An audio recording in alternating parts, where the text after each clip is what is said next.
Ah, the fire is drawing nicely this evening, Holmes. A welcome comfort against this November chill. It puts me in mind of past times, particularly since seeing my latest account appear in the Strand this month. Indeed, Watson. Your chronicles continue to find an audience, though I trust you exercise suitable discretion. Which particular adventure have you seen fit to commit to print this time? It's the one I've titled The Case of the Shocking Inheritance. A rather dramatic name, perhaps, but fitting, given the circumstances surrounding poor Alistair Finch. Ah, yes, Finch. That takes us back nearly 2 decades, doesn't it? To the very height of the public's fascination, and indeed trepidation regarding the marvels of electrification. Precisely. People saw it as a miracle, a source of clean light and power, yet there was also a current of fear, wasn't there?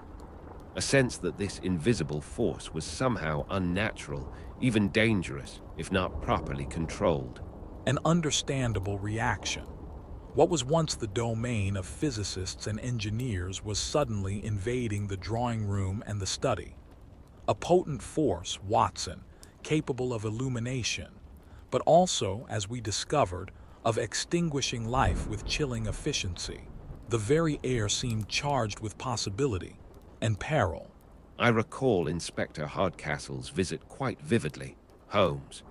It was a rather grim afternoon, if memory serves, and she arrived looking unusually troubled, despite the official findings already being circulated. Troubled and commendably skeptical. The initial conclusion was convenient, perhaps, but lacked intellectual rigor. Alistair Finch, a man of considerable means, found lifeless in his own study, a room he had recently, and rather ostentatiously fitted with the very latest electrical apparatus. The newspapers, and indeed the preliminary police report, spoke of a tragic misadventure. Finch, reaching for his modern reading lamp during that fierce thunderstorm, supposedly received a fatal shock from a faulty connection, an unfortunate consequence of embracing new technology, they surmised. A narrative readily accepted by most. Yet, Inspector Hardcastle possessed the clarity of mind to question it. She perceived inconsistencies where others saw only misfortune. She did indeed. She laid out her concerns here by this very fireside. She felt the verdict of accidental death, attributed simply to a faulty lamp, had been reached too hastily. There were details that didn't align. And her doubts were not based on mere conjecture, Watson, but on specific, tangible evidence. What was the crucial point she raised concerning the physical state of the deceased? It was the nature of the burns, Holmes. She described them meticulously. Inspector Hardcastle insisted they were peculiar, not the straightforward marks one might expect from grasping a faulty wire or switch on a standard domestic lamp. She found their pattern and intensity inconsistent with typical accidental electrocutions she had previously investigated. Precisely. The physical evidence presented a direct challenge to the accepted theory. That specific observation, coupled with the inherent novelty of the death mechanism. A man slain by the very modern convenience meant to illuminate his study, immediately piqued my professional curiosity. Inspector Hardcastle's astute refusal to accept the superficial explanation was the essential catalyst. It certainly set the stage for an investigation that delved into territories quite unfamiliar to us then. The hidden dangers lurking within those modern currents. Following Inspector Hardcastle's rather compelling visit, Holmes, our subsequent journey to the Finch mansion remains quite vivid in my memory. A somber house, naturally, given the circumstances. The study itself, the very room where Alistair Finch met his unfortunate end, was a testament to the coming age, quite unlike anything we usually encountered. All that gleaming wiring, the switches, the sheer modernity of the electrical fittings felt almost intrusive amidst the traditional decor. Intrusive, perhaps, Watson, but also instructive. The official narrative spoke of a faulty lamp and a tragic accident during a storm. Yet, the scene itself, upon careful examination, presented certain subtle inconsistencies. Not glaring errors, mind you, but small details that jarred against the accepted explanation. Things out of place, textures not quite right for the story being told. I confess, my attention was drawn more to the occupants. Lady Beatrice, the grieving widow, her sorrow seemed genuine enough, yet there was an undercurrent I couldn't quite place. When you began your inspection of the electrical apparatus, Holmes, her gaze was sharp, analytical almost.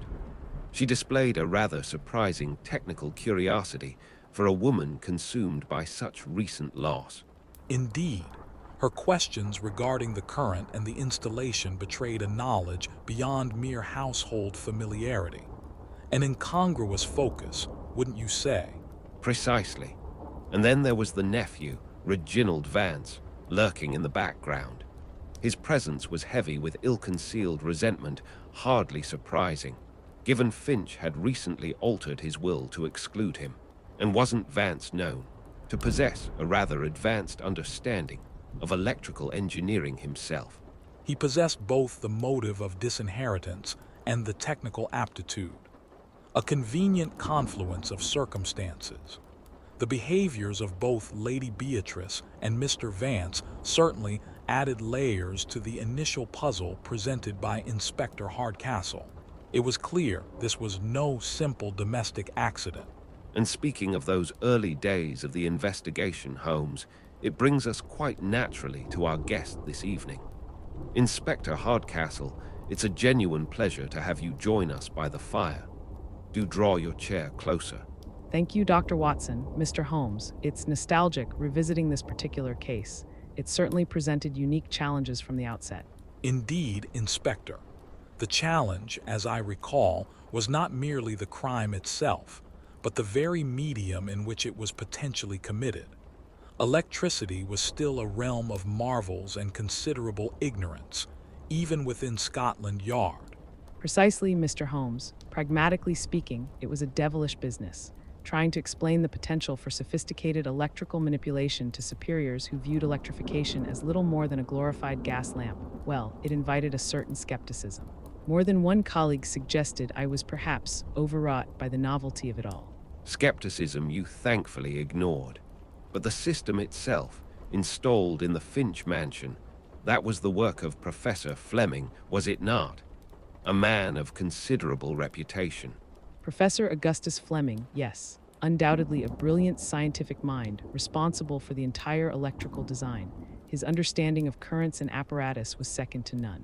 However, interviewing him, one got the sense his focus was entirely on the theoretical elegance, perhaps less so on robust security protocols or the potential for misuse. A common failing amongst pioneers. They chart the territory but rarely anticipate the brigands who might follow. Did the Yard have any prior intelligence regarding interest in such advanced components? There were always whispers, Mr. Holmes. Any significant advancement, particularly in portable power sources or intricate switching mechanisms, attracts undesirable attention. We knew certain factions, groups like the Clockwork Gang, for instance, were actively seeking ways to acquire or replicate sophisticated electrical parts for their own criminal enterprises. It formed a worrying backdrop to the Finch affair, adding another layer of complexity to an already baffling investigation. The Clockwork Gang. Yes, I recall their names surfacing. A shadowy threat lurking just beyond the immediate puzzle of Mr. Finch's demise. Indeed, Inspector Hardcastle's account of the official investigation's struggles certainly resonates. It reminded me keenly of my own difficulties when attempting to set down the particulars of the Finch affair for The Strand. How does one adequately describe, Holmes, for a public largely unfamiliar with such things, the sheer asterisk novelty of the peril? We were discussing forces barely understood, harnessed within the very walls of a gentleman's study. It wasn't merely a faulty gas lamp. It was an invisible, potent current, a tamed lightning strike lurking behind the wallpaper. Explaining the implications of high-voltage electricity in a domestic setting, It was a considerable challenge to convey the true gravity without resorting to melodrama. Your challenge, Watson, was one of popular exposition. Mine, as ever, was rooted in analysis. The specific apparatus, the wiring, the switches, these were merely the contemporary costume of the puzzle. The true necessity was to grasp the underlying principles, the flow of current, the nature of insulation, the potential for directed energy. The laws governing electricity are constant, regardless of the ingenuity of the device. One must look beyond the gleaming novelty to the fundamental mechanics at play. Yet the very complexity of the installation seemed almost designed to confound. Complexity can serve as a veil, intentionally or not. However, it reinforces a crucial point. Even amidst the most advanced technological settings, the bedrock of our work remains unchanged. Observation, Watson.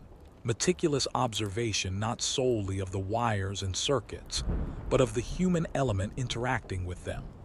The reactions of those present, the subtle shifts in demeanor, the telling arrangements of mundane objects within the room. These offer pathways to the truth that no amount of technical jargon can fully obscure. You felt that even then, with such unfamiliar forces at play.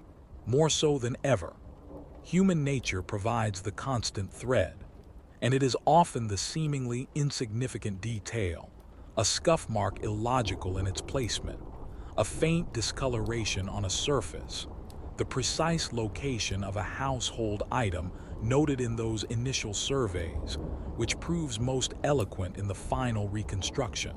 Trifles easily dismissed amidst the hum and crackle of the new age, yet vital. It truly was a case that lingered in the mind, Holmes, not merely for the ingenuity of the crime, but for the questions it raised about this relentless march of progress we witnessed. Indeed, Watson, electrification, intricate apparatus, marvels certainly. Yet, as the Finch affair demonstrated so starkly, every advance carries its shadow.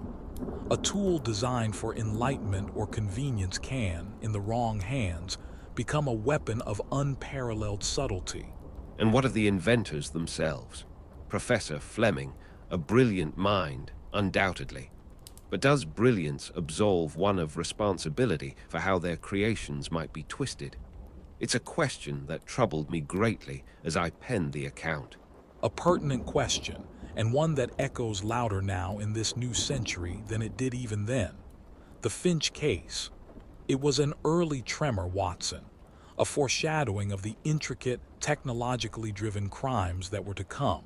The methods become more complex, the motives perhaps remain timeless, but the means evolve constantly, demanding ever greater vigilance. Precisely.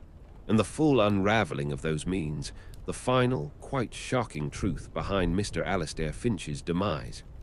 Well, for that, my dear listeners, I must direct you to my published account in the Strand. The details, I assure you, are as illuminating as they are disturbing. Perhaps another log on the fire, Holmes. The night grows cool, and the embers here glow quite companionably.